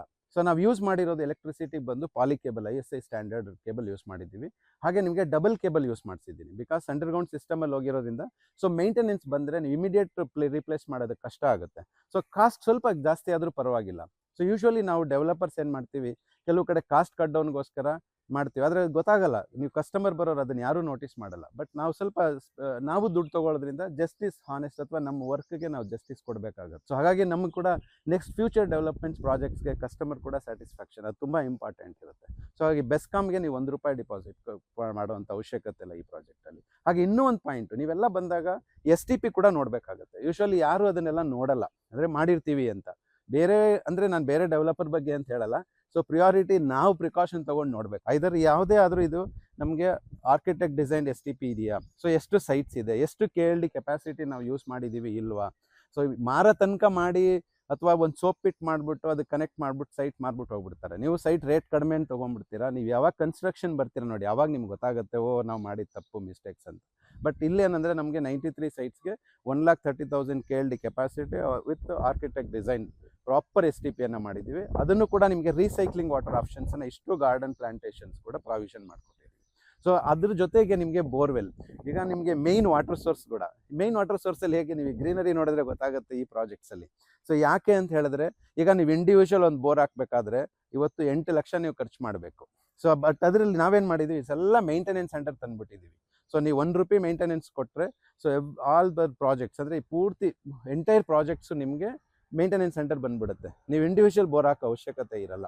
ಸೊ ಈಗ ನಮ್ಮದು 2 ಬೋರ್ ಇದೆ. ಆಲ್ಮೋಸ್ಟ್ 25 ವರ್ಷದಿಂದ ಈ ಬೋರ್ ರನ್ ಆಗ್ತಾ ಇದೆ. ಈ ಫಾರ್ಮರ್ಸೇ ಹಾಕಿದ್ರು ಬೋರು. ಸೊ ಏನಕ್ಕೆ ಅಂದರೆ ನಮಗೆ ಏರ್ಪೋರ್ಟ್ ಪಕ್ಕದಲ್ಲೇ, ಇಲ್ಲಿಂದ ಜಸ್ಟ್ 2 ಕಿಲೋಮೀಟರ್ಸಲ್ಲಿ ನಮ್ಮದು 80 ಏಕರ್ಸ್ ನಿಮಗೆ ಬೆಟ್ಕೋಟೆ ಕೆರೆ ಅಂತಿದೆ. ಆನ್ಲೈನಲ್ಲೂ ನೋಡ್ಬೋದು, ನೀವು ಇಲ್ಲಿ ಬಂದಾಗಲೂ ನೀವು ವಿಸಿಟ್ ಮಾಡ್ಬೋದು. ಆಲ್ಮೋಸ್ಟ್ ನಿಮಗೆ ಎಂಟೈರ್ ಏರ್ಪೋರ್ಟ್ದು ಎಷ್ಟು ರೈನ್ ವಾಟರ್ ಬರುತ್ತೋ ಪೂರ್ತಿ ಅಲ್ಲಿ ನಿಮ್ಗೆ ಸ್ಟೋರ್ ಆಗೋದ್ರಿಂದ ನಮಗೆ ವಾಟರ್ ಸೋರ್ಸ್ ತೊಂದರೆ ಇಲ್ಲ, ವಿತ್ ಸ್ವೀಟ್ ವಾಟರ್. ಸೊ ಜೊತೆಗೆ ನಾವು ಏನು ಮಾಡಿದ್ದೀವಿ, ವಾಟರ್ ಟೆಸ್ಟಿಂಗ್ ರಿಪೋರ್ಟ್ ಕೂಡ ಕೊಡ್ತೀನಿ. ಜೊತೆಯಲ್ಲಿ ನಿಮಗೆ ಲ್ಯಾಂಡ್ ಆಲ್ಮೋಸ್ಟ್ ನೀವು ಕನ್ಸ್ಟ್ರಕ್ಷನ್ಗೆ ಹೋಗ್ಬೇಕಂದ್ರೆ ನಿಮಗೆ ಸಾಯಿಲ್ ಟೆಸ್ಟಿಂಗ್ ರಿಪೋರ್ಟ್ ಬೇಕು. ಸೊ ಅದಕ್ಕೊಂದು ನೀವು ಒಂದು 15,000 ಖರ್ಚು ಮಾಡಬೇಕು. ಅದು ನೀವು ಮಾಡಬೇಕಾಗಿಲ್ಲ. ಸಾಯಿಲ್ ಟೆಸ್ಟಿಂಗ್ ಇದೆ, ವಾಟರ್ ಟೆಸ್ಟಿಂಗ್ ರಿಪೋರ್ಟ್ ಇದೆ, ನಿಮಗೆ ವಾಟರ್ ಪ್ರಾಬ್ಲಮೇ ಇಲ್ಲ. ನಿಮಗೆ ಸ್ವೀಟ್ ವಾಟರ್ ಇದೆ, ನೀವು ಬಂದಾಗ ಅದೆಲ್ಲ ನೀವು ಒಂದು ಸ್ವಲ್ಪ ಅಬ್ಸರ್ವ್ ಮಾಡಿ ಗೊತ್ತಾಗುತ್ತೆ. ಜೊತೆಗೆ STP ಆಯಿತು, ವಾಟರ್ ಆಯಿತು. So drinking water system, so ನಾವು ಅದನ್ನು ಕೂಡ ಏನು ಮಾಡಿದ್ದೀವಿ, ಈಗ ಅಪಾರ್ಟ್ಮೆಂಟ್ಸು ವಿಲ್ಲಾಸ್ ಯಾವ ಥರ ಮಾಡ್ತಾರೋ ಅದನ್ನು ಹೈಡ್ರೋನೋಮೆಟಿಕ್ ಸಿಸ್ಟಮಲ್ಲಿ ಮಾಡಿಸಿದ್ದೀವಿ. ಏನಕ್ಕೆ ಅಂದರೆ ಐದರ್ ನೀವು ಒಂದೇ ಫ್ಲೋರ್ ಮಾಡಿ, ಐದರ್ 4 ಫ್ಲೋರ್ ಮಾಡಿ, ನಿಮಗೆ ಪ್ರೆಷರೈಸ್ ವಾಟರ್ ಬರಬೇಕು, ನಿಮಗೆ ಮೇಂಟೆನೆನ್ಸ್ ಬರಬಾರ್ದು. ಸೊ ಎಲ್ಲರಿಗೂ ಬೇರೆ ಬೇರೆ ಪ್ರೊಫೆಷನ್ ಇರುತ್ತೆ, ನೀರಿಲ್ಲ, ಪ್ಲಂಬರ್ ಇಲ್ಲ, ಎಲೆಕ್ಟ್ರಿಷಿಯನ್ ಇಲ್ಲ ಅನ್ನೋದು ಆಗಬಾರ್ದು ನಮಗೆ. So entire projects. ಸೊ ಹಾಗಾಗಿ ಹೈಡ್ರೋನೋಮೆಟಿಕ್ ಸಿಸ್ಟಮ್ ಹೇಗೆ ವರ್ಕ್ ಆಗುತ್ತೆ ಅಂದರೆ, ನೀವು ಮನೆ ಕಟ್ಟಬೇಕಾದ್ರೆ ಒಂದು ಸಂಪು ಅಥವಾ ಮೇಲೆ ಒಂದು ಟ್ಯಾಂಕ್ ಕೂಡ ಇಡಬೇಕಾಗಿಲ್ಲ. ಸೊ ಏನಕ್ಕೆ ಅಂದರೆ ಅದನ್ನು ಕನ್ಸ್ಟ್ರಕ್ಟ್ ಮಾಡಬೇಕಾದ್ರೂ ನಿಮಗೆ ಇವತ್ತೆಲ್ಲ ಸ್ಕ್ವೇರ್ ಫೀಟ್ ಲೆಕ್ಕದಲ್ಲಿ ಹೋಗುತ್ತೆ ನನ್ನ ಪ್ರಕಾರ. ಅದಕ್ಕೆ ನೀವು ಒಂದು 7-8 ಲಕ್ಷ ನೀವು ಖರ್ಚು ಮಾಡಬೇಕಾಗುತ್ತೆ. ಹಾಗೆ ನೀವು ಮೇಂಟೈನ್ ಮಾಡಬೇಕಾಗುತ್ತೆ. ಸೊ ಎಲ್ಲನೂ ಇದು ಮೇಂಟೆನೆನ್ಸ್ ಅಂಡರ್ ಬರುತ್ತೆ. ಸೊ ಈ ಪ್ರಾಜೆಕ್ಟ್ಸಲ್ಲಿ ನೀವು ಸೈಟ್ ಒಂದು ತೊಗೊಂಡು ಮನೆ ನೀವು ಕಟ್ಟಿದ್ರೆ ಇಷ್ಟು ಫೆಸಿಲಿಟೀಸ್ ನಿಮಗೆ ಸಿಗುತ್ತೆ. ಅದನ್ನು ನೀವು ನೋಟಿಸ್ ಮಾಡಬೇಕು. ಆಮೇಲೆ ಎಲ್ಲಕ್ಕಿಂತ ಅಂದರೆ ನಮಗೆ ದ ಕ್ವಾಲಿಟಿ ಆಫ್ ಪ್ರಾಡಕ್ಟ್ ನಾವು ಹೇಳ್ತೀವಲ್ಲ, ಸೊ ಇದೆಲ್ಲ ನೀವು ಬಂದು ನೋಡಬೇಕು. ಇವಾಗ ಒಂದು ಪ್ಲಾಂಟೇಶನ್ ನೋಡ್ತಾ ಇದ್ದೀರಾ, ನೀವು ಬಂದಾಗ ನಾನು ಹೇಳ್ತೀನಿ ಈ ಒಂದು ಮರದ ಕಾಸ್ಟ್ ಏನಾಗಿದೆ ಅಂತೇಳಿ. ಆಲ್ಮೋಸ್ಟ್ ಈ ಬ್ಯೂಟಿ ಈ ಲೇಔಟ್ಗೆ ನಮಗೊಂದು ಬ್ರೀತಿಂಗ್, ಏನೇ ಇಂಟೀರಿಯರ್ ಏನೇ ಆದರೂ ಸೊ ನಮಗೆ ರೆಸಿಡೆನ್ಸ್ ಅನ್ನೋದೇ ಒಂದು ಗ್ರೀನರಿಲಿ ಇದ್ದರೆ ತುಂಬ ಚೆನ್ನಾಗಿರುತ್ತೆ. ಸೊ ಅದು ಫೀಲೇ ಬೇರೆ ಥರ ಇರುತ್ತೆ, ಆ ಕಾಮ್ನೆಸ್ ಬೇರೆ ಇರುತ್ತೆ. ಸೊ ಹಾಗಾಗಿ ನನ್ನ ಇದೇನೆಂದರೆ ಪ್ರಿಯಾರಿಟಿ ಗ್ರೀನರಿ ಕೊಟ್ಟರೆ ಚೆನ್ನಾಗಿರುತ್ತೆ ಅಂಥೇಳಿ ಆಲ್ಮೋಸ್ಟ್ 18,000 ಸೊ ಪ್ಲಾಂಟೇಶನ್ಸ್ ಆಗಿದೆ ಇಲ್ಲಿ. ತುಂಬ ಡಿಫ್ರೆಂಟ್ ವೆರೈಟಿ ಪ್ಲಾಂಟೇಶನ್ಸ್ ಇದೆ, ಫ್ರೂಟ್ಸ್ ಇದೆ. ಹಾಗೆ ಕೆಲವು ಪ್ಲಾಂಟ್ಸ್ ನಾವು ವಾಸ್ತು ಪ್ಲಾಂಟ್ಸ್ ಕೂಡ ಮಾಡಿದ್ದೀನಿ. Vastu in the sense okay fine, ಎಲ್ಲರಿಗೂ ಒಳ್ಳೇದಾಗುತ್ತೆ ಅಂದರೆ ಮಾಡೋಣ. ಹಾಗೆ ತೆಂಗಿನ ಮರ ಇದೆ. ಸೊ ಜೊತೆಗೆ ನಿಮಗೆ ತುಂಬ ಫ್ರೂಟ್ಸ್ಗಳಿದೆ, ಪಪ್ಪಾಯ ಇದೆ, ಆರೆಂಜ್ ಇದೆ, ಸೊ ಸ್ಟ್ರಾಬೆರಿ, ಬರಿ, ತುಂಬ ಫ್ರೂಟ್ಸ್ಗಳಿದೆ. ಹಾಗೆ ತುಂಬ ಪಕ್ಷಿಗಳ ಗೂಡು ಕಟ್ಟಿದೆ. ಇಲ್ಲೆಲ್ಲ ನೋಡಿದ್ರೆ ಬಂದು ಒಂದ್ಸಲ ಎಕ್ಸ್ಪ್ಲೋರ್ ಮಾಡಿ. ಪ್ರಾಜೆಕ್ಟ್ ಬಂದು ನೋಡಿದ ತಕ್ಷಣ ತೊಗೊಬೇಕಂತನೂ ಏನಿಲ್ಲ. ಸೊ ಎಕ್ಸ್ಪ್ಲೋರ್ ಮಾಡಿ, ಇನ್ನೊಂದು 4 ಪ್ರಾಜೆಕ್ಟ್ಸ್ ಎಕ್ಸ್ಪ್ಲೋರ್ ಮಾಡಿ, ಇನ್ ಆ್ಯಂಡ್ ಅರೌಂಡ್ ಏರಿಯಾ ಎಕ್ಸ್ಪ್ಲೋರ್ ಮಾಡಿ. ನಮ್ಮ ಪ್ರಾಜೆಕ್ಟ್ ಇಷ್ಟ ಆಗ್ಬೋದಿಲ್ಲ, ಬೇರೆ ಪ್ರಾಜೆಕ್ಟು ಇಷ್ಟ ಆಗ್ಬೋದು ನಿಮಗೆ. ಹಾಗಾಗಿ ಬಂದು ಎಕ್ಸ್ಪ್ಲೋರ್ ಮಾಡಿದ್ರೆ ನಿಮ್ಗೆ ಖಂಡಿತ ಒಳ್ಳೆ ಇನ್ಫಾರ್ಮೇಷನ್ ಸಿಗುತ್ತೆ ಅಂತ ನಾನು. ಸೊ ಇಷ್ಟೆಲ್ಲ ಮಾತಾಡಿದ್ವಿ. ಈಗ ಅಮ್ಯುನಿಟೀಸ್ ಬಗ್ಗೆ ಮಾತಾಡೋದಾದರೆ road, drain, sewage system, park ಇದೆಲ್ಲ ತೋರಿಸ್ಬಿಟ್ಟು ನಾವು ಅಮ್ಯುನಿಟೀಸ್ ಅನ್ನೋದಲ್ಲ. ಅದೆಲ್ಲ ಬೇಸಿಕ್ ಅಮ್ಯುನಿಟೀಸ್. ಅದೆಲ್ಲ ಮಾಡಿದ್ರೆ ಮಾತ್ರ ಅದು ಸೈಟ್ ಆಗುತ್ತೆ, ಲೇಔಟ್ ಆಗುತ್ತೆ. ಸೊ ಅದರಲ್ಲಿ ನಾವು ಅಮ್ಯುನಿಟೀಸ್ಗೆ ಅಂತ ಹೇಳಿದ್ರೆ almost 10,000 square feet as CA ಜಾಗ. ಸೊ ಅದನ್ನು ರಿಸರ್ವ್ ಮಾಡಿದ್ದೀವಿ ಆ್ಯಸ್ ಪರ್ ಅಪ್ರೂವಲ್. ಅದೇನೆಂದರೆ ಒಂದು ಪ್ರೊಸೀಜರ್ ಇದೆ, ಅಸೋಸಿಯೇಷನ್ ಫಾರ್ಮ್ ಮಾಡಿ ಗೌರ್ಮೆಂಟ್ ಪ್ರೊಸೀಜರ್ ಫಾಲೋ ಮಾಡಿ ನಾವು ಆಮೇಲೆ ಅದನ್ನು ಕ್ಲಬ್ ಹೌಸ್ ಪರ್ಮಿಷನ್ ತೊಗೊಂಡು ಮಾಡಬೇಕು. ಬಟ್ ಬ್ಲೂ ಪ್ರಿಂಟ್ ಎಲ್ಲ ರೆಡಿ ಇದೆ ನಿಮಗೆ. ಸೊ ಏನಕ್ಕೆ ಬ್ಲೂ ಪ್ರಿಂಟ್ಸ್ ರೆಡಿ, ಪ್ರತಿಯೊಂದು ರೆಡಿ ಮಾಡಿ ಇಟ್ಟಿದ್ದೀವಿ ಅಂದರೆ ದ ಪ್ರಾಜೆಕ್ಟ್ಸ್ ನಮ್ದೇನಾದರೂ ಒಂದು 25 ಎಕರೆ ದೊಡ್ಡ ಪ್ರಾಜೆಕ್ಟ್ಸ್ ಇದ್ದಿದ್ರೆ ನಾವು ಮುಂಚೆನೇ ಕ್ಲಬ್ ಹೌಸ್ ಮಾಡಿಬಿಡ್ತಿದ್ವಿ. ಕ್ಲಬ್ ಹೌಸ್ ಮೇಂಟೆನೆನ್ಸು ಮತ್ತು ಕ್ಲಬ್ ಹೌಸ್ ದುಡ್ಡಂತಲೂ ನಾವು ಕಲೆಕ್ಟ್ ಮಾಡ್ತಾ ಇದ್ವಿ. ಬಟ್ ಇಲ್ಲೇನಾಗ್ತಿದೆ ಅಂದರೆ ಆಸ್ ಪರ್ ನಾವು ಕೆಲವು ಸಲ ನಾವು ಹಾನೆಸ್ಟಾಗಿ ಮಾತಾಡಬೇಕಾಗುತ್ತೆ, ಕರೆಕ್ಟ್ ಅಲ್ವಾ? ಸೊ ಇರೋದೇ ನಮ್ಮದು 100 ಸೈಟ್ಸ್ ಇದೆ, ನಿಯರ್ಲಿ 5 ಏಕರ್ಸ್ ಇದೆ. ಸೊ ಹಾಗಾಗಿ ನಮಗೇನಂದರೆ ಕ್ಲಬ್ ಹೌಸನ್ನು ಈಗಲೇ ಕಟ್ಬಿಟ್ರೆ ಮತ್ತೆ ಕಟ್ಟಿ ಮೇಂಟೆನೆನ್ಸ್ ಮಾಡಬೇಕು, ಯಾರು ಯೂಸ್ ಆಗಲ್ಲ. ಈಗ ಅಪಾರ್ಟ್ಮೆಂಟ್ಸ್ ಆದರೆ ಐದರ್ ಟೆನೆಂಟ್ ಬರ್ತಾರೆ, ಅದು ಓನರೇ ಇರ್ತಾರೆ, ಯಾರಾದರೂ ಒಬ್ರು ಯೂಸ್ ಮಾಡ್ತಾರೆ, ಅವಾಗ ಪರವಾಗಿಲ್ಲ. ಇಲ್ಲಿ ನಾವು ಕಟ್ಟೋದ್ರ ದುಡ್ಡು ಜೊತೆಗೆ ಮೇಂಟೆನೆನ್ಸು ಕಟ್ಟಬೇಕಾಗುತ್ತೆ. ಹಾಗಾಗಿ ನಾವೇನು ಪ್ಲಾನ್ ಮಾಡಿದ್ದೀವಿ ಅಂದರೆ ಅಟ್ಲೀಸ್ಟ್ ಈಗ ಒಂದು 4-5 ಮನೆ ಬಂದಿದೆ, ಇನ್ನೊಂದು 3-4 ಮನೆ ಸ್ಟಾರ್ಟ್ ಆಗುತ್ತೆ. ಅಟ್ಲೀಸ್ಟ್ ಒಂದು 20 ಮನೆ ಸ್ಟಾರ್ಟ್ ಆದಮೇಲೆ ಕ್ಲಬ್ ಹೌಸ್ ಸ್ಟಾರ್ಟ್ ಮಾಡೋಣ. ಆವಾಗ ನಾವು ಕ್ಲಬ್ ಹೌಸ್ ಚಾರ್ಜಸ್ ತೊಗೊತೀವಿ. ಅದು ನಿಯರ್ಲಿ ಒಂದು 3 lakh rupees ಬರುತ್ತೆ. ಅದು ನಿಮಗೆ ಏನಂದರೆ ಸ್ಟೇಜ್ ವೈಸ್ ಕ್ವಾರ್ಟರ್ಲಿ ಆ ಡೆವಲಪ್ಮೆಂಟ್ಸ್ ಹೇಗಿರುತ್ತೋ ಆ ಥರ ನೀವು ಪೇಮೆಂಟ್ ಮಾಡ್ಕೊತ ಹೋಗ್ಬೋದು. ಆವಾಗ ಆ ಕ್ಲಬ್ ಹೌಸ್ ಮುಗಿಯೋಕ್ಕೆ 1-1.5 ವರ್ಷ ಟೈಮ್ ತೊಗೊಂಡ್ರೆ ಅವಾಗ ಅಟ್ಲೀಸ್ಟ್ ಒಂದು 50% ಮನೆಗಳು ಬರುತ್ತೆ. ಆ 50% ಮನೆ ಬಂದಾಗ ಅದು ಕೂಡ ಯೂಸೇಜ್ ಆಗುತ್ತೆ. ಜೊತೆಗೆ ಕ್ಲಬ್ ಹೌಸಲ್ಲಿ ಕೂಡ ನಾವು ರೂಮ್ಸ್ ಆಪ್ಷನ್ಸ್ ಕೂಡ ಪ್ಲಾನ್ ಮಾಡಿದ್ವಿ, 10 ರೂಮ್ಸ್ ಆಪ್ಷನ್ ಕೊಟ್ಟಿದ್ದೀವಿ. ಅದನ್ನು ಕೂಡ ನೀವು ರೆಂಟ್ ಔಟ್ ಮಾಡ್ಬೋದು. ಆ ರೆಂಟ್ ಔಟ್ ಮಾಡಿದಾಗ ಏನಾಗುತ್ತೆ, ಆ ಬರೋ ಪೇಮೆಂಟನ್ನು ನಾವು ಈ ಪೂರ್ತಿ ಪ್ರಾಪರ್ಟಿ ಎಂಟೈರ್ ಮೇಂಟೆನೆನ್ಸ್ಗೆ ಹಾಕ್ಕೋಬೋದು. ಸೊ ಮೇಂಟೆನೆನ್ಸ್ ಕೂಡ ಕಡಿಮೆ ಆಗಿಬಿಡುತ್ತೆ. ಇಲ್ಲಾಂದರೆ ಮೇಂಟೆನೆನ್ಸ್ ಪ್ರಾಪರ್ಟಿ ಅನ್ಕೋತೀವಿ, ಮೇಂಟೆನೆನ್ಸ್ ಇರಲೇಬೇಕು. ಈಗ ನಾವೇನು ಮಾಡ್ತೀವಿ, ₹1 ಚಾರ್ಜ್ ಮಾಡ್ತಾ ಇದ್ವಿ ಎಂಟಿ ಪ್ಲಾಟ್ಗೆ. ಅದೇನಂದರೆ ಈ ಜಾನ್ವರಿಯಿಂದ ನೆಕ್ಸ್ಟ್ ಜಾನ್ವರಿ, ಲೈಕ್ ಈಗ ₹1 ಅಂದರೆ ಒಂದು 30-40 ಸೈಟ್ಸ್ಗೆ ₹14,400 ಬರುತ್ತೆ. ವಿತ್ GST ಅಂದರೆ ಒಂದು ₹16,000 ನೀವು ಪೇಮೆಂಟ್ ಮಾಡಬೇಕಾಗುತ್ತೆ. ಸೊ ಅದರಲ್ಲಾದರೆ ಅದರಲ್ಲೇ ಕವರ್ ಆಗುತ್ತೆ. ಹಾಗೆ ನಾವು ಬೆಸ್ಕಾಂ ಬಗ್ಗೆ ಯಾವಾಗಲೇ ಮಾತಾಡ್ತಿದ್ವಿ. ಸೊ ಕ್ಲಬ್ ಹೌಸಲ್ಲಿ ಈ ಥರ facilities with plan given everything is ready. So ಯಾವುದೂ ಮಾಡಬೇಕು ಅನ್ನೋದು ಏನಿಲ್ಲ. ಸೊ ನಮಗೊಂದು ಅಸೋಸಿಯೇಷನ್ ಫಾರ್ಮ್ ಮಾಡಿ ದೆನ್ ಕ್ಲಬ್ ಹೌಸ್ ಆ್ಯಕ್ಟಿವಿಟೀಸನ್ನು ನಾವು ಸ್ಟಾರ್ಟ್ ಮಾಡ್ಕೋಬೋದು, ಆ ಥರ ಇದೆ. ಸೊ ಬೆಸ್ಕಾಮ್ದು ಅಷ್ಟೇ. ಸೊ ನಮಗೆ 1 year ನಾವು ಮೇಂಟೈನ್ ಮಾಡ್ತೀವಿ ಎಲೆಕ್ಟ್ರಿಸಿಟಿ, ಕಾಮನ್ ಲೈಟ್ಸ್ ಎಲ್ಲ. ಆಮೇಲೆ ನಾವು ಪಂಚಾಯತಿಗೆ ಹ್ಯಾಂಡ್ ಓವರ್ ಮಾಡ್ತೀವಿ. ಆ ಬೆಸ್ಕಾಮ್ ಎಲೆಕ್ಟ್ರಿಸಿಟಿದು ಏನು ಚಾರ್ಜಸ್ ಬಂದರೂ ಸೊ ನಮಗೆ ಪಂಚಾಯತಿಯವ್ರು ಪೇ ಮಾಡ್ಕೊತಾರೆ. ಹಾಗೆ ಜೊತೆಗೆ ವಾಟರ್ ಸೋರ್ಸ್ ಕೂಡ ಹಾಗೆ. ಸೊ ಒಂದು ವರ್ಷ ನಾವು ವಾಟರ್ ಫೆಸಿಲಿಟೀಸ್ ಮಾಡಿ ಒಂದು 2-3 ಮನೆ ಬಂದಮೇಲೆ ನಾವು ಪಂಚಾಯತಿಗೆ ಕೇಳಿದಾಗ ಅವರು ಒಂದು ವಾಟರ್ ಫೆಸಿಲಿಟೀಸನ್ನು ನಮಗೆ ಕೊಡ್ತಾರೆ. ಸೊ ಅಂದರೆ 1 more ವಾಟರ್ ಕನೆಕ್ಷನ್ ನಮಗೆ ಈವನ್ ಪಂಚಾಯತಿಯಿಂದ ಸಿಗುತ್ತೆ. ಯಾಕೆ ಅಂದರೆ ಬಿಕಾಸ್ ಆಫ್ ಇದು ಬಯಪ್ಪ ಅಪ್ರೂವ್ಡ್ ಏಕಖಾತಾ ಪ್ರಾಜೆಕ್ಟ್ಸ್ ಇರೋದ್ರಿಂದ. ಇಲ್ಲಾಂದರೆ ನಮ್ಗೆ ಆ ಫೆಸಿಲಿಟಿ ಸಿಗ್ತಾ ಇದೆ. ಹಾಗೆ ಈಗ ಲೀಗಲ್ ಟರ್ಮ್ಸ್ ಬಗ್ಗೆ ಮಾತಾಡೋದಾದರೆ ಯಾವಾಗಲೂ ನಾವು ಅದನ್ನು ಕೇರ್ ತೊಗೊಬೇಕಾಗುತ್ತೆ. ಸೊ ಈ ಪ್ರಾಜೆಕ್ಟ್ಸ್ ಬಂದು ನಿಮಗೆ ಬಯಪ್ಪ ಅಪ್ರೂವ್ಡ್ ಆಗಿದೆ, BMRD ಅಪ್ರೂವಲ್ ಆಗಿದೆ, UDಯಿಂದ ಅಪ್ರೂವಲ್ ಆಗಿದೆ, DC ಕನ್ವರ್ಷನ್ ಆಗಿದೆ, 100% ರಿಲೀಸ್ ಆರ್ಡರ್ ಆಗಿದೆ. ಸೊ OCCC ಎಲ್ಲ ರಿಸೀವ್ ಆಗಿದೆ. ಹಾಗಾಗಿ ನಿಮಗೆ ಎ ಖಾತಾ ಇದೆ, ಜೊತೆಗೆ ಈ ಖಾತಾ ಇದೆ. ಸೊ ಯಾವ ಬ್ಯಾಂಕ್ ಬೇಕಾದರೂ ನಿಮ್ಗೆ any nationalise bank up to 80% fund ಮಾಡುತ್ತೆ. ಹಾಗೆ ಬ್ಯಾಂಕ್ ಕೂಡ ತುಂಬ ಸಪೋರ್ಟಿವ್ ಇದೆ ಇವತ್ತು ಹೇಳೋದಾದರೆ. ಏನಕ್ಕೆಂದರೆ ಸೊ ನಿಮಗೆ ಪ್ರೊಸೆಸಿಂಗ್ ಫಾರ್ಸ್ ತುಂಬ ನಾಮಿನಲ್ ಇದೆ. ಸೊ ನಂಬರ್ ಆಫ್ ಟೈಮ್ ಯಾವಾಗ ಬೇಕಾದರೂ ನೀವು ಪೇಮೆಂಟ್ ಕೊಡ್ಬೋದು. ಹಾಗೆ ಕ್ಲೋಸ್ ಮಾಡ್ಕೋಬೋದು. ಅದಕ್ಕೆ ಯಾವುದೇ ಎಕ್ಸ್ಟ್ರಾ ನಿಮಗೆ ಪೇಮೆಂಟ್ಸ್ ಆಗಲಿ ಪೆನಾಲ್ಟೀಸ್ ಆಗಲಿ ಯಾವುದೂ ಆಗ್ತಾ ಇಲ್ಲ. ಕ್ಲೋಸ್ ನಂಬರ್ ಆಫ್ ಟೈಮ್ ಮಾಡ್ಕೋಬೋದು. ಆಮೇಲೆ ಹಾಗೆ ನಿಮ್ಗೆ ಹೌಸಿಂಗ್ ಲೋನ್ ಅಂಡರ್ ತರ್ತಾರೆ. ಸೊ ನಿಮ್ಮ ಕನ್ಸ್ಟ್ರಕ್ಷನ್ಗೆ ಆಲ್ಮೋಸ್ಟ್ ನಿಮಗೆ ಒಂದು 3 years 4 years ಟೈಮು ಕೊಡ್ತಾರೆ. ಸೊ ಆ 3-4 yearsಲ್ಲಿ ನೀವು ಬೇಡ ಅಂದರೆ ಕ್ಲೋಸ್ ಮಾಡಿ. ಸೊ ಆ ಥರ ಇರುತ್ತೆ ಅವಾಗ ಹೋಮ್ ಲೋನ್ ಬರುತ್ತೆ. ಅವಾಗ ನಿಮಗೆ ಟ್ಯಾಕ್ಸ್ ಬೆನಿಫಿಟ್ ಸಿಗುತ್ತೆ. ಯೂಶ್ವಲಿ ಹೇಳಬೇಕಾದ್ರೆ ಮನುಷ್ಯನಿಗೆ ಅಥವಾ ನಮಗೆ ಹೇಳಬೇಕು, ಒಂದು ಮಿಡಲ್ ಕ್ಲಾಸ್ ಅಥವಾ ಒಂದು IT ಪ್ರೊಫೆಷನ್ಗೆ ಹೇಳಬೇಕಾದ್ರೆ ನಮಗಿರೋದು ಒಂದು 2-3 ಆಪ್ಷನ್. ಒಂದು ಫ್ಯಾಮಿಲಿ ಬ್ಯಾಕಪ್ ಇನ್ವೆಸ್ಟ್ಮೆಂಟ್ಸು, ಸ್ವಲ್ಪ ಫ್ಯಾಮಿಲಿ ಎಲ್ಲ ಚೆನ್ನಾಗಿದ್ದರೆ ಓಕೆ ಫೈನ್, ಎಲ್ಲರೂ ಒಂದು ಸ್ವಲ್ಪ ದುಡ್ಡು ಕೊಟ್ಟರೆ ಒಂದು ಇನ್ವೆಸ್ಟ್ಮೆಂಟ್ ಮಾಡ್ಕೋಬೋದು, ಈಸಿ ಆಗುತ್ತೆ. ಇಲ್ಲ ಅಂದರೆ ನಮಗಿರೋದು 2 ಆಪ್ಷನ್. ಒಂದು ನಮ್ಮ ಏಜ್, ಇವಾಗ ನಮ್ಗೆ 50 ವರ್ಷ ಆದರೆ 20 ವರ್ಷ ಯಾರು ಬ್ಯಾಂಕ್ ಲೋನ್ ಕೊಡಲ್ಲ. ಹಾಗೆ ನಮ್ಮ ಪ್ರೊಫೈಲ್ ಅದನ್ನು ಯೂಸ್ ಮಾಡ್ಕೋಬೇಕು. ನಾನು ತುಂಬ ಜನಕ್ಕೆ ಹೇಳ್ತೀನಿ, ಕೆಲವ್ರು ಹೇಳ್ತಾರೆ ನಮಗೆ ಲೋನ್ ಬೇಡ, ಬೇಡ ಸರ್, ಇಲ್ಲ ನಾನು ಕ್ಯಾಶ್ ಬೇಡ, ನೀವು ಲೋನ್ಗೆ ಹೋಗಿ. ಸ್ವಲ್ಪ ಲೋನ್ಗೆ ಹೋದಾಗ ಲೋನ್ ಕ್ಲಿಯರೆನ್ಸ್ ಆಗುತ್ತೆ, ನಿಮಗೆ ಪ್ರೊಸೀಜರ್ಸ್ ಫಾಲೋ ಆಗಿರುತ್ತೆ, ನಾಳೆ ನೀವು ಮಾರೋದಕ್ಕೆ ಈಸಿ ಆಗುತ್ತೆ ನಿಮಗೆ ಪ್ರಾಪರ್ಟಿಗೆ. ಸೊ ಹಾಗೆ ಲೋನ್ ಕ್ಲಿಯರೆನ್ಸು, ಸ್ವಲ್ಪ ಲೋನ್ ತೊಗೊಳ್ಳಿ. ನಂಬರ್ ಆಫ್ ಟೈಮ್ಸ್ ಕೂಡ ನೀವು ಲೋನ್ ಪೇಮೆಂಟ್ ಕ್ಲಿಯರ್ ಮಾಡ್ಬೋದು, ಯಾವಾಗ ಬೇಕಾದರೂ ಕ್ಲೋಸ್ ಮಾಡ್ಬೋದು. ಹಾಗೆ ನೀವು 20 ವರ್ಷಕ್ಕೆ ಲೋನ್ ತೊಗೊಂಡು 20 ವರ್ಷನೂ ಕಟ್ತೀನಿ EMI ಅಂತ ಮಾಡಬೇಡಿ, ನಾನು ಅಡ್ವೈಸೇಬಲ್ ಅಲ್ಲ. ಯಾಕಂದರೆ ಮ್ಯಾಕ್ಸಿಮಮ್ ನಿಮಗೆ ಇಂಟ್ರೆಸ್ಟೇ ಹೋಗ್ತಾ ಇರುತ್ತೆ. ಲೋನ್ ತೊಗೊಂಡ್ವಾ 1 ವರ್ಷ 2 ವರ್ಷ ನೋಡೋದು, ಮ್ಯಾಕ್ಸಿಮಮ್ 2 years ಆರಾಮಾಗಿ ರೀಸೇಲ್ ಮಾಡಿ. ಆವಾಗ ನೀವೇನು ಮಾಡುತ್ತೆ, ಬಿಲೋ 2 years ಒಳಗಡೆ ನೀವು ರೀಸೇಲ್ ಮಾಡಿದ್ರೆ ಶಾರ್ಟ್ ಟರ್ಮ್ ಕ್ಯಾಪಿಟಲ್ ಗೈನ್ ಬರುತ್ತೆ, 30% ಬರುತ್ತೆ ಅಂತೀರಾ. ಖಂಡಿತ ಬರುತ್ತೆ 2 years ಒಳಗಡೆ. ಮತ್ತೆ ನೀವು ರಿಯಲ್ ಎಸ್ಟೇಟ್ ಇನ್ವೆಸ್ಟ್ ಮಾಡೋದಾದರೆ ₹1 ಬರಲ್ಲ. ಆಫ್ಟರ್ 2 years ಮಾಡೋದಾದರೆ ಅವಾಗ ಲಾಂಗ್ ಟರ್ಮ್ ಕ್ಯಾಪಿಟಲ್ ಗೈನ್ ಅದೊಂದು ಟ್ಯಾಕ್ಸ್ ಬರುತ್ತೆ ನಿಮಗೆ. ಅದನ್ನು ಮತ್ತೆ ನೀವು ರಿಯಲ್ ಎಸ್ಟೇಟೆಲ್ಲ ಇನ್ವೆಸ್ಟ್ ಮಾಡ್ತೀನಿ ಲ್ಯಾಂಡಲ್ಲಿ ಮತ್ತೆ ಮನೆಯಲ್ಲೋ ಇನ್ನೊಂದು ಅಂದಾಗ ಅದಕ್ಕೂ ನಿಮ್ಗೆ ಟ್ಯಾಕ್ಸ್ ಬೆನಿಫಿಟ್ಸ್ ಇಲ್ಲ. ಸೊ ಹಾಗಾಗಿ ನಾನು ಹೇಳೋದು ಕಸ್ಟಮರ್ಗೆ, ಇದೇನು ರಾಕೆಟ್ ಸೈನ್ಸ್ ಅಲ್ಲ, ಇನ್ವೆಸ್ಟ್ಮೆಂಟ್ಸ್ ಅಲ್ಲ. ಯಾಕೆ ಇವತ್ತು ನಾನು ಗೋಲ್ಡ್ ತೊಗೊತೀನಿ ಅಂದರೆ ಬ್ಯಾಂಕ್ ಲೋನ್ ಕೊಡುತ್ತಾ? ಇಲ್ಲ. ಬಟ್ ಪ್ರಾಪರ್ಟಿಗೆ ಯಾವತ್ತೂ ವ್ಯಾಲ್ಯೂ ಇದೆ. ಸೊ ಖಂಡಿತ ಅದಕ್ಕೋಸ್ಕರ ನೀವು ಇದೊಂದು ಕಾರು, ಒಂದು ಇನೋವಾ ಕಾರ್, ಒಂದು ಮಿನಿಮಮ್ ಮಿಡ್ ಸಿಗ್ಮೆಂಟ್ ಒಂದು ಕಾರ್ಗೆ ನೀವು ಹೋಗ್ತೀನಿ ಅಂತ ಹೇಳಿದ್ರೆ, ಒಂದು ಅಪ್ಗ್ರೇಡೆಡ್ ಕಾರ್ಗೆ ಹೋಗ್ತೀನಿ, ಅದು 45,000 EMI ಬರುತ್ತೆ. ಆ 40,000 EMI ಇಲ್ಲಿ ಕಟ್ಟಿದ್ರೆ ಆರಾಮಾಗಿ ಒಂದು ಅಪ್ರಿಸಿಯೇಷನ್ ಆಗೋ ಒಂದು ಪ್ಲಾಟ್ ತೊಗೊತೀರಾ. ಸೊ ಅದು ತುಂಬ ಅಪ್ರಿಸಿಯೇಷನ್ ಆಗುತ್ತೆ. ಕಂಪೇರ್ ಟು ನಮಗೆ ಅಪಾರ್ಟ್ಮೆಂಟ್ಸ್ ಎಲ್ಲ ಬಿಸ್ನೆಸ್ಸೇ ಆಗುತ್ತೆ, but land investment always good compare to ನನ್ನ ಪ್ರಕಾರ ಅಪಾರ್ಟ್ಮೆಂಟ್ಸ್ ಅಂತ ಅನ್ಕೊಂಡು. ಈಗ ನೀವು 7 Hills ಕೋರ್ಟ್ಯಾರ್ಡ್ ಈ ಪ್ರಾಜೆಕ್ಟ್ ಹೈಲೈಟ್ಸ್ ಏನಂದರೆ, ಇಲ್ಲಿ 2 ಆಪ್ಷನ್ ಇದೆ ನಿಮಗೆ. ಇನ್ವೆಸ್ಟ್ಮೆಂಟ್ ಪಾರ್ಟನಲ್ಲಿ ನೀವು ಕೂಡ ಒಂದು ಕನ್ಸ್ಟ್ರಕ್ಷನ್ ಮಾಡ್ಬೋದು, ಇಲ್ಲ ನೀವು normal Indian standard construction options ಕೂಡ ಇದೆ. ಸೊ ನಮ್ಮಲ್ಲಿ ಏನಂದರೆ ಸ್ವಲ್ಪ ಜನ ಈಗ ತೊಗೊಂಡಿರೋರು, ಸೊ ಇನ್ ಆ್ಯಂಡ್ ಅರೌಂಡ್ ಇಲ್ಲಿ ಕಂಪ್ನೀಸಲ್ಲಿ ವರ್ಕ್ ಮಾಡ್ತಾ ಇರೋರು, ಸೊ ಇಲ್ಲೇ ಬಂದು ಸ್ಟೇ ಮಾಡೋರು, ಈಗ ಸೇಪಿ ಲ್ಯಾಬ್ಸ್ ಆಗಲಿ ಬೋಯಿಂಗ್ಸ್ ಆಗಲಿ ಇವರೆಲ್ಲ ತೊಗೊಂಡಿರೋರೆಲ್ಲ ಸೊ ಓನ್ ಕನ್ಸ್ಟ್ರಕ್ಷನ್ ಪ್ರಿಫರ್ ಮಾಡ್ತಾರೆ. ಇವಾಗ ಇಲ್ಲೇನು ನೋಡ್ತಿದ್ದೀರಾ ಈ ಥರ ಮನೆ ಕನ್ಸ್ಟ್ರಕ್ಷನ್ಗೆ. ಸೊ ಇನ್ನೊಂದು ಇನ್ವೆಸ್ಟ್ಮೆಂಟ್ ಹೇಗೆ ಮಾಡಬೇಕು ಅನ್ನೋದು ನಮ್ದು ಇನ್ನೊಂದು ಪ್ಯಾಟರ್ನ್ ಇದೆ. ಸೊ ಅದನ್ನು ನಿಮ್ಗೆ ಎಕ್ಸ್ಪ್ಲೈನ್ ಮಾಡ್ತೀನಿ. ಅದು European style villa concept. So ಇದು as per Indian standard customer wise ಇದೆ. ಹಾಗೆ G+2 ಆರ್ G+3 ಅಪ್ ಟು ನಿಮಗೆ ಸೈಟ್ ಮೆಜರ್ಮೆಂಟ್ಸ್ ಮೇಲೆ ನಮಗೆ ಅಪ್ರೂವಲ್ ಸಿಗುತ್ತೆ. ಹಾಗೆ ಈ ಖಾತಾ ಇರೋದ್ರಿಂದ ನಿಮ್ಗೆ ಯಾವುದೇ ತೊಂದರೆ ಇಲ್ಲ. ಬ್ಯಾಂಕ್ ಲೋನ್ಸ್ ಆಗಲಿ, ಪ್ರತಿಯೊಂದು ಕನ್ಸ್ಟ್ರಕ್ಷನ್ನು, ಜೊತೆಗೆ ಏರ್ಪೋರ್ಟ್ ಅಥಾರಿಟಿ ಆಫ್ ಇಂಡಿಯಾಯಿಂದ ಈಚ್ ಇಂಡಿವಿಜುವಲ್ ಸೈಟ್ಸ್ NOC ಕೂಡ ತೊಗೊಂಡಿದ್ದೀವಿ. ಯಾಕಂದರೆ it's coming under airport safety zone under ಬರುತ್ತೆ ನಮ್ಮ ಪ್ರಾಜೆಕ್ಟ್ಸು. ಸೊ ಹಾಗಾಗಿ ಎಲ್ಲನೂ ನಾನು ವಿಡಿಯೋದಲ್ಲಿ ಹೇಳೋದು ತುಂಬ ಲೆಂತ್ ಆಗುತ್ತೆ ಅನ್ಕೊತೀರಾ. ನೀವು ವಿಸಿಟ್ ಮಾಡಿದ್ರೆ ಇನ್ನೂ ತುಂಬ ವಿಷಯಗಳನ್ನು ನಾವು ಡಿಸ್ಕಷನ್ ಮಾಡ್ಬೋದು, ಟೆಕ್ನಿಕಲಿ ಮತ್ತು ಫೈನಾನ್ಷಿಯಲಿ, ಇನ್ವೆಸ್ಟ್ಮೆಂಟ್ಸು, ರಿಟರ್ನ್ಸ್ ಇವೆಲ್ಲ. ಈಗ ಮನೆ ನೀವು ನೋಡ್ತಾ ಇದ್ದೀರಲ್ಲ, ಇದು G+2 ಇದು ಈ ಮನೆ. ಹಾಗೆ ಸ್ನೇಹಿತರೆ, ಇವತ್ತು ಸಿಚುವೇಶನ್ ನೋಡ್ತಾ ಇದ್ದೀರಾ, ಈ ಖಾತಾ ಅಂತೆ, ಅಪ್ರೂವಲ್ಸ್ ಅಂತೆ, ಎ ಖಾತಾ ಬಿ ಖಾತಾ, ಇದೆಲ್ಲ ತುಂಬ ಕನ್ಫ್ಯೂಷನ್ಸ್ ಇದೆ. ಸೊ ಹಾಗಾಗಿ ನೀವು ಯಾವತ್ತೂ ಪ್ರಿಫರೇಬಲಿ ಬಯಪ್ಪ ಮತ್ತು ರೇರಾ ಅಪ್ರೂವ್ಡ್ ಎ ಖಾತಾ ಪ್ರಾಜೆಕ್ಟ್ಸ್ಗಳನ್ನು ಚಾಯ್ಸ್ ಮಾಡಿದ್ರೆ ಅಥವಾ ಚೂಸ್ ಮಾಡಿದ್ರೆ ನಿಮ್ಗೆ ಖಂಡಿತ ಒಳ್ಳೆ ರಿಟರ್ನ್ಸ್ ಫ್ಯೂಚರ್ ಸಿಗುತ್ತೆ. ಸೊ ಹಾಗಾಗಿ ನಮ್ಮದು 7 Hills ಕೋರ್ಟ್ಯಾರ್ಡಲ್ಲಿ 2-3 ಆಪ್ಷನಲ್ಲಿ ವರ್ಕೌಟ್ ಮಾಡ್ತಾ ಇದ್ದೀವಿ.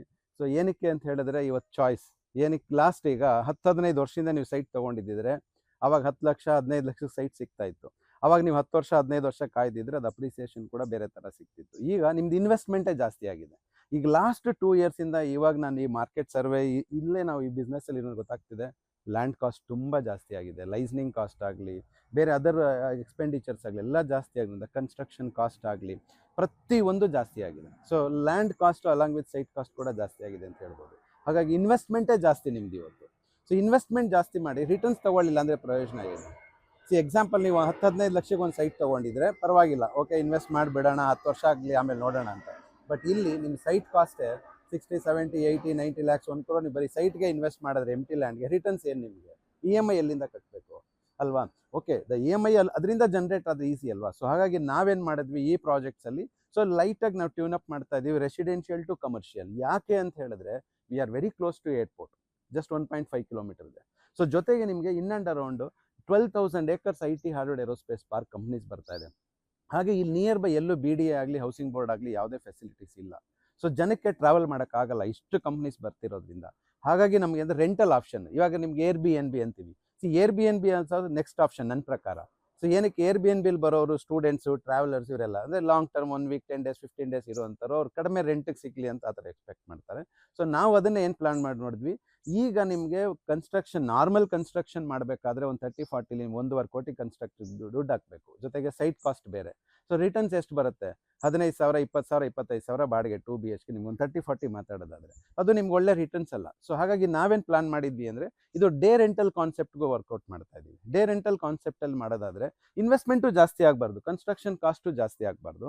ಆಮೇಲೆ ನಿಮ್ಗೆ ಲ್ಯಾಂಡ್ ಏರಿಯಾ ಬಂದು ಇದು 1200 ಸ್ಕ್ವೇರ್ ಫೀಟ್ ಇದೆ. ಸೊ 1200 ಸ್ಕ್ವೇರ್ ಫೀಟಲ್ಲಿ ನಾವು ಕನ್ಸ್ಟ್ರಕ್ಟೆಡ್ ಏರಿಯಾ ಬಂದು only 600 square feet. Another 600 square feet ನಿಮ್ಗೆ ಏನು ಬರುತ್ತೆ, ಓಪನ್ ಏರಿಯಾ ಬರುತ್ತೆ. ಸೊ ಓಪನ್ ಏರಿಯಾ ಬರೋದು ಜೊತೆ ಕನ್ಸ್ಟ್ರಕ್ಷನ್ ಕಾಸ್ಟ್ ನಾವು ಯೂಸ್ ಮಾಡಿರೋದನ್ನ ಇದನ್ನೇನು ಹೇಳ್ತೀವಿ ಅಂದರೆ ಯುರೋಪಿಯನ್ ವಿಲಾಮೆಂಟ್ ಕಾನ್ಸೆಪ್ಟ್ ಅಂತ ನಾವು ಹೇಳ್ತೀವಿ. Villament it's not a villa, because 30-40 ಇಲ್ಲಿ ವಿಲ್ಲಾ ಮಾಡೋಕ್ಕೆ ಆಗೋದೇ ಇಲ್ಲ. ಸೊ ನಾವು ಯೂಸ್ ಮಾಡಿರೋದು ಅದಂದರೆ day rental concept 2 BHK house ಮಾಡಿದ್ವಿ. ಬಟ್ ನಾವು ಯೂಸ್ ಮಾಡಿರೋದನ್ನ ಈ ಮನೆ ಈ ಪ್ಯಾಟರ್ನ್ಸ್ ಎಲ್ಲ ನೋಡಿದ್ರೆ ಇಟ್ಸ್ ಕಾಲ್ಡ್ ನಿಮಗೆ ಇಂಜಿನಿಯರಿಂಗ್ ಹೌಸ್ ಅಂತ ಕನ್ಸಿಡರ್ ಮಾಡ್ಬೋದು. ಯಾಕಂದರೆ ನಿಮಗೆ ನಾವು ಯೂಸ್ ಮಾಡಿದ WPC HPCLs, ಹಾಗೆ ನಿಮಗೆ ಇದನ್ನ ಮೆಟೀರಿಯಲ್ ಯೂಸ್ ಮಾಡಿ ಮತ್ತು ವ್ಯಾಪಿಯರ್ ಬ್ಯಾರಿಯರ್ ಶೀಟ್ ಅಂತ ಒಂದು ಯೂಸ್ ಮಾಡಿದ್ವಿ ಒಳಗಡೆ ಕನ್ಸ್ಟ್ರಕ್ಷನಲ್ಲಿ ವಾಲ್ಸ್ಗೆಲ್ಲ. ಸೊ ಅದರಿಂದ ನಿಮಗೆ ಹೀಟ್ ಅಬ್ಸರ್ವ್ ಆಗಲ್ಲ, ನಿಮಗೆ ಯಾವಾಗಲೂ ಕೂಲ್ ಆಗಿರುತ್ತೆ. ಸೊ ಇದೆಲ್ಲ ಬಂದರೆ ನೀವು ಎಕ್ಸ್ಪ್ಲೋರ್ ಮಾಡಿದ್ರೆ ನಿಮಗೆ ಗೊತ್ತಾಗುತ್ತೆ ದ ಪ್ರಾಜೆಕ್ಟ್ಸ್ ಹೇಗೆ ಅಂತ. ಸೊ ಇದನ್ನು ಪರ್ ಡೇ ನಿಮಗೆ ಅರೌಂಡ್ 5,000 ರೂಪೀಸ್ ನೀವು ರೆಂಟ್ ಕೊಟ್ರಿ ಅನ್ಕೊಳ್ಳಿ. ಪರ್ ಡೇ ಅಂದರೆ ನೀವು 20 ದಿನ ಬಿಸ್ನೆಸ್ ಆದ್ರೂ ನಿಮ್ಗೆ 1 ಲಕ್ಷ ರೂಪಾಯಿ ನಿಮ್ಗೆ ಬಾಡಿಗೆ ಬರುತ್ತೆ. ಸೊ ನೀವು ಸಿಟಿಲಿ 1 ಲಕ್ಷ ಬಾಡಿಗೆ ಮಾಡಬೇಕಾದ್ರೆ ನಿಮಗೆ ಅರೌಂಡ್ 3 crores ಇನ್ವೆಸ್ಟ್ ಮಾಡಬೇಕು. 3 crores ಇನ್ವೆಸ್ಟ್ಮೆಂಟ್ ಮಾಡಿ 1 lakh ರೂಪೀಸ್ ನಿಮ್ಮ ಬಾಡಿಗೆ. ಜೊತೆಗೆ ಇವತ್ತೇನಾಗಿದೆ, ಟ್ಯಾಕ್ಸ್ ಬೆನಿಫಿಟ್ಸ್ ಕೂಡ ನಿಮಗೆ ಒನ್ ಮಂತ್ದು ಟ್ಯಾಕ್ಸ್ಗೆ ಹೋಗ್ಬಿಡುತ್ತೆ, 1 month ರೆಂಟ್ ನಿಮಗೆ ಆಲ್ಮೋಸ್ಟ್ ಮೇಂಟೆನೆನ್ಸ್ಗೆ ಹೋಗ್ಬಿಡುತ್ತೆ. ಸೊ ಇವೆಲ್ಲ ನೋಡ್ಬಿಟ್ಟು ಏನು ಮಾಡಿದ್ವಿ ನಾವು, ಬೇಡ. ಸೊ ಇನ್ವೆಸ್ಟ್ಮೆಂಟ್ ಕಾನ್ಸೆಪ್ಟ್ ಇದು. ಸೊ ಇನ್ವೆಸ್ಟ್ಮೆಂಟು ಜಾಸ್ತಿ ಆಗಬಾರ್ದು. ನೋಡಿ, ಈ ಮನೆ ನಾವು ಕನ್ಸ್ಟ್ರಕ್ಟ್ ಮಾಡಿರೋದು ಅರೌಂಡ್ 20 lakh ರೂಪೀಸ್. 20 lakhs ಅಲ್ಲಿ ನೀವು ಕನ್ಸ್ಟ್ರಕ್ಟ್ ಮಾಡಿ ಅಂತ ಹೇಳ್ತಿದ್ದೀನಿ, ಅಥವಾ ನಾನೇ ಕನ್ಸ್ಟ್ರಕ್ಟ್ ಮಾಡಿದ್ರೆ ನನಗೆ ಎಷ್ಟು ಲಾಭ ಬರುತ್ತೆ? 10 ಲಕ್ಷ ಬರುತ್ತಾ? ಇಲ್ಲ, 1-2 lakhs ನನಗೆ ಲಾಭ ಬರ್ಬೋದು ಅಷ್ಟೇ, ಅದು ಕನ್ಸ್ಟ್ರಕ್ಟ್ ಮಾಡೋದ್ರಿಂದ. ಅದರಿಂದ ನನಗೆ ಏನಂದರೆ ಕಂಪನಿ ಟರ್ನ್ ಓವರ್ ಸಿಗುತ್ತೆ, ಜೊತೆಗೆ ನಮ್ಮದು ಉಳಿದಿರೋ ಸೈಟ್ ಅಪ್ರಿಸಿಯೇಷನ್ ಸಿಗುತ್ತೆ. ಹಾಗೆ ನಿಮ್ಮದು 80% ನೀವೇನು ಅಮೌಂಟ್ ಇನ್ವೆಸ್ಟ್ ಮಾಡ್ತಾ ಇದ್ದೀರಾ, ದ ಹ್ಯೂಜ್ ಅಮೌಂಟ್, ಅದಕ್ಕೆ ನೀವು ಒಂದು 20 ಲಕ್ಷ ನಿಮ್ದು ಆ್ಯಡ್ ಆನ್ ಮಾಡ್ಕೊಂಡ್ಬಿಟ್ರೆ, ಸೊ ನಿಮ್ಗೆ ಏನಾಗುತ್ತೆ, ಆ ಎಂಟೈರ್ ಅಮೌಂಟ್ಗೂ ನಿಮ್ಗೆ ಕೂಡ ಇದರಿಂದ ರೆವಿನ್ಯೂ ಜನರೇಟ್ ಮಾಡ್ಕೋಬಹುದು. ಇದೇ ನಿಮಗೆ ರಾಕೆಟ್ ಸೈನ್ಸು ಇನ್ನೊಂದು ಏನೂ ಇಲ್ಲ, ಅಥವಾ ನೀವು ಅದು ಮಾಡಿದೆ. ಕಾನ್ಸೆಪ್ಟ್ ಏನಂದರೆ ಜಸ್ಟ್ ಇಟ್ಸ್ ಎ ಲಾಜಿಕ್ ಅಷ್ಟೇ ನಿಮಗೆ. ಸೊ ಏನಕ್ಕೆ ಎಷ್ಟು ಡಿಮ್ಯಾಂಡ್ ಇದೆ ಈ ಏರಿಯಾದಲ್ಲಿ.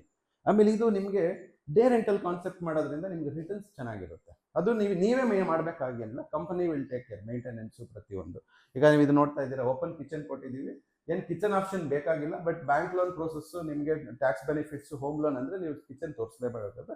ಇದು ನಿಮಗೆ 2 BHK ನೀವೇನಂದರೆ ಇಟ್ಸ್ ಒಂದು 5 star hotel finishing, wooden floor ಆಗಲಿ ಪ್ರತಿಯೊಂದು. ಯಾಕಂದರೆ ನಾವು ಡೇ ರೆಂಟಲ್ ಕಾನ್ಸೆಪ್ಟ್ ಬಂದಾಗ ನಾವು ಕ್ವಾಲಿಟಿಲಿ ಕಾಂಪ್ರಮೈಸ್ ಮಾಡಬಾರ್ದಾಗಿರುತ್ತೆ.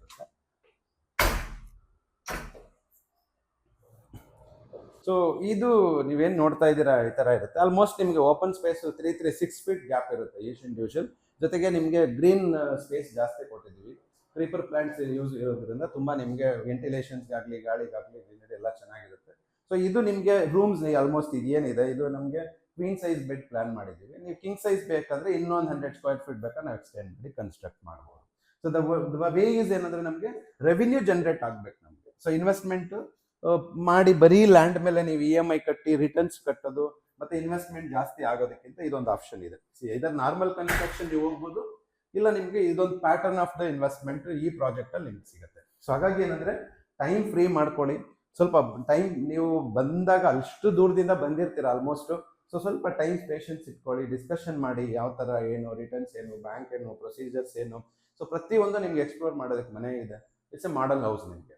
ಸೊ ಇದೇ ಥರ ನಮಗೊಂದು 20-25 ಮನೆ ಬಂದರೆ ಅರೌಂಡ್ ನಿಮಗೆ ಆಲ್ಮೋಸ್ಟ್ ಒಂದು 50 ಜನ ನಮಗೆ ಗೆಸ್ಟ್ ಸಿಕ್ಕಿದ್ರೆ ಒಳ್ಳೆ ಬಿಸ್ನೆಸ್ ಆಗುತ್ತೆ. ಇಲ್ಲಿ ತುಂಬ ಡಿಮ್ಯಾಂಡ್ ಇದೆ. ಸೊ ಅದರಲ್ಲಿ ನಾವೇನು ಪ್ಲಾನ್ ಮಾಡ್ತಾ ಇದ್ದರೆ, ಇದು Airbnb ಗಿಂತ just next level corporate guest house concept ಕೊಟ್ಬಿಡೋಣ ಅಂತ. ಐದರ್ ಅವ್ರು ಯೂಸ್ ಮಾಡಲಿ ಮಾಡದೆ ಹೋಗಲಿ, ನಿಮ್ಗೊಂದು ಫಿಕ್ಸ್ ರೆಂಟಲ್ ಕಾನ್ಸೆಪ್ಟ್ ಕೂಡ ಸಿಗುತ್ತೆ. ಈಗ BCC ಅಕಾಡೆಮಿ ನಿಯರ್ಲಿ 300 ಸ್ಟೂಡೆಂಟ್ಸ್ಗೆ ಅವ್ರಿಗೆ ಆಲ್ಮೋಸ್ಟ್ ಪ್ರಾಕ್ಟೀಸಿಗೆ ಬರ್ತಾರೆ, ಅವ್ರಿಗೆ ರೆಸಿಡೆನ್ಸಿಗೆ ಬೇಕು, ಅದು ಎಂಕ್ವೈರಿ ಇದೆ. ಬೇರೆ ಬೇರೆ ಕಂಪನೀಸ್ ಕೂಡ ತುಂಬ ಎಂಕ್ವೈರೀಸ್ ಇದೆ ನಮಗೆ. ಸೊ ಹಾಗಾಗಿ ನೀವು ಒಂದ್ಸಲ ವಿಸಿಟ್ ಮಾಡಿ ಪ್ರಾಪರ್ಟಿನ. ಸೊ ತುಂಬ ಇನ್ಫಾರ್ಮೇಷನ್ ಸಿಗುತ್ತೆ ನಿಮಗೆ. ತುಂಬ ಅಷ್ಟು ಜಾಸ್ತಿ ಇನ್ಫಾರ್ಮೇಷನ್ ನಾವು ವಿಡಿಯೋ ಥ್ರೂ ಕೊಡೋಕ್ಕಾಗಲ್ಲ. ಸೊ ನೀವು ವಿಸಿಟ್ ಮಾಡಿದ್ರೆ ಖಂಡಿತ ನಿಮಗೆ ಒಳ್ಳೆ ಇನ್ಫಾರ್ಮೇಷನ್. ಹಾಗೆ ಪ್ರಾಜೆಕ್ಟ್ ಡೀಟೇಲ್ಸ್ ಎಲ್ಲ ನೋಡಿದ್ರೆ ಎಲ್ಲರ ಎಕ್ಸ್ಪೆಕ್ಟೆಡ್ ಇದೆ ಪ್ರೈಸ್ ಏನಿದೆ ಅಂತ. ಬಟ್ ಈ ಪ್ರಾಜೆಕ್ಟ್ಸಲ್ಲಿ ಯಾವುದೇ ಮಿಡಲ್ ಮ್ಯಾನ್ಸ್ ಆಗಲಿ, ಯಾವುದೇ CP ಆಗಲಿ ಯಾರೂ ಇಲ್ಲ. ಸೊ ಡೈರೆಕ್ಟ್ ಓನರ್ನ ನೀವು ಕಾಂಟ್ಯಾಕ್ಟ್ ಮಾಡ್ಬೋದು, ನಂಬರಲ್ಲಿ ಡಿಸ್ಪ್ಲೇ ಆಗ್ತಾ ಇರುತ್ತೆ ನಿಮಗೆ. ಸೊ ಹಾಗಾಗಿ ಇಲ್ಲಿನ ಪ್ರೈಸ್ ಏನಿದೆ ಅಂದರೆ ಇವತ್ತಿನ ಪ್ರೈಸ್ 6,900 ರುಪೀಸ್ ಸ್ಕ್ವೇರ್ ಫೀಟ್ ಇದೆ. Slightly negotiable. So depends on the discussion ಹೇಗೆ ಆಗುತ್ತೆ ಅಂತ ಅದ್ರ ಮೇಲೆ ನಾವು ಡಿಪೆಂಡ್ ಮಾಡ್ತೀವಿ. ಸೊ ನಿಮ್ಗೆ ಆಲ್ಮೋಸ್ಟ್ 80-90% ಬ್ಯಾಂಕ್ ಲೋನ್ ಫಂಡಿಂಗ್ ಇರುತ್ತೆ. ಸೊ ಡೆವಲಪ್ಮೆಂಟ್ಸು ಪ್ರತಿಯೊಂದು ನೋಡಿದ್ದೀರಾ, ನಾವೆಲ್ಲೂ ಕಾಂಪ್ರಮೈಸ್ ಮಾಡಿಲ್ಲ. ಯೂಸ್ ಮಾಡಿರೋ ಒಂದೊಂದು ಪೈಪ್ಸಿಂದ ಹಿಡಿದು ಪ್ರತಿಯೊಂದು ನೀವು ಬಂದರೆ ಟೈಮ್ ಸ್ಪೆಂಡ್ ಮಾಡಿ ನಿಮ್ಗೆ ಗೊತ್ತಾಗುತ್ತೆ ಏನು ಕ್ವಾಲಿಟಿ ಅಂತ. ಸೊ ಕೆಲವು ಪ್ರಿಕಾಷನ್, ನೀವು ಏನು ಬರೀ ಸೈಟ್ ತಾನೇ ತೊಗೊತೀವಿ ಅನ್ನೋದಕ್ಕಿಂತ ಜೊತೆಗೆ ನೀವು ಡೆವಲಪ್ಮೆಂಟ್ಸ್ ಅನ್ನೋದು ತುಂಬ ಪ್ರಿಯಾರಿಟಿ. ಆ ಡೆವಲಪ್ಮೆಂಟ್ ಜೊತೆಗೆ ನಿಮಗೆ ಮೇಂಟೆನೆನ್ಸ್ ಇದೆಯಲ್ಲ, ಅದೇ ನಿಮ್ಗೆ ರಿಟರ್ನ್ಸ್ ಕೊಡುವಂಥದ್ದು. ಈಗ ನೋಡಿದ್ರಿ ನಮ್ಮದು ಆ್ಯಕ್ಚುಲಿ ಪ್ರಾಜೆಕ್ಟ್ ನಿಮ್ಗೆ ಅರ್ಥ ಆಗುತ್ತೆ. ಸೊ ಹಾಗಾಗಿ ನಿಮಗೆ ಈ ಪ್ರಾಜೆಕ್ಟ್ಸನ್ನು ವಿಸಿಟ್ ಮಾಡಿ ಸ್ಪೆಂಡ್ ಮಾಡಿ time. In and around area ಪೂರ್ತಿ ನೀವು ಸ್ಪೆಂಡ್ ಮಾಡಿ. ಸೊ ಎಲ್ಲ ನಾವು ಫೋನಲ್ಲೇ ಮಾತಾಡಿ ಫೋನಲ್ಲೇ ಕ್ಲೋಸ್ ಮಾಡ್ತೀವಿ ಅನ್ನೋದಕ್ಕಿಂತ ನೀವು ಎಷ್ಟು ಎಕ್ಸ್ಪ್ಲೋರ್ ಮಾಡ್ತೀರಾ, ಎಷ್ಟು ನೀವು ಏರಿಯಾನ ಇನ್ ಆ್ಯಂಡ್ ಅರೌಂಡ್ ನೋಡ್ತೀರಾ. ಇವತ್ತಂತೂ ಬ್ಯಾಂಗ್ಳೂರ್ ಇಂಟರ್ನ್ಯಾಷನಲ್ ಏರ್ಪೋರ್ಟ್ ಅಂತೂ ತುಂಬ ಹಬ್ ನಡೀತಾ ಇದೆ. ಯಾಕೆ ಅಂದರೆ ಬೆಂಗಳೂರು ನಾರ್ತ್ ಇವತ್ತು 12,000 ಎಕರೆ ನಿಮಗೆ ಕಂಪ್ನೀಸ್ ಬರ್ತಾ ಇದೆ. ನೀವು ಅದನ್ನು ಎಕ್ಸ್ಪ್ಲೋರ್ ಮಾಡಿದ್ರೆ ಖಂಡಿತ ನೀವು ಈ ಅಪರ್ಚುನಿಟಿನ ಮಿಸ್ ಮಾಡ್ಕೊಳ್ಳಲ್ಲ. ಇವತ್ತಿರೋ ಪ್ರೈಸ್ ನಾಳೆ ಇರೋದಿಲ್ಲ ನಿಮಗೆ. ಸೊ ಹಾಗಾಗಿ ಅಪ್ರಿಸಿಯೇಷನ್ಸ್ ತುಂಬ ಡಿಫ್ರೆಂಟ್ ಆಗಿದೆ. ನಮ್ಮದೇ ಈಗ ಇಂಟರ್ನ್ಯಾಷನಲ್ ಏರ್ಪೋರ್ಟಿಗೆ ಏನಾದರೂ ಬ್ಯಾಕ್ ಸೈಡ್ ಈಗ ಈಸ್ಟ್ ಗೇಟ್ ಏನು ಓಪನ್ ಆಯಿತು ಅಂದರೆ ನೀವು ಎಕ್ಸ್ಪೆಕ್ಟೆಡ್ ಪ್ರೈಸ್ ಇವತ್ತು ಏನಿದೆ 6,900 up to 10,000 rupees within matter of ನಿಮಗೆ 6 to 7 months ಆರ್ 1 year ಒಳಗಡೆ ನಿಮಗೆ ಎಕ್ಸ್ಪೆಕ್ಟೆಡ್ ಪ್ರೈಸ್ ಅದು.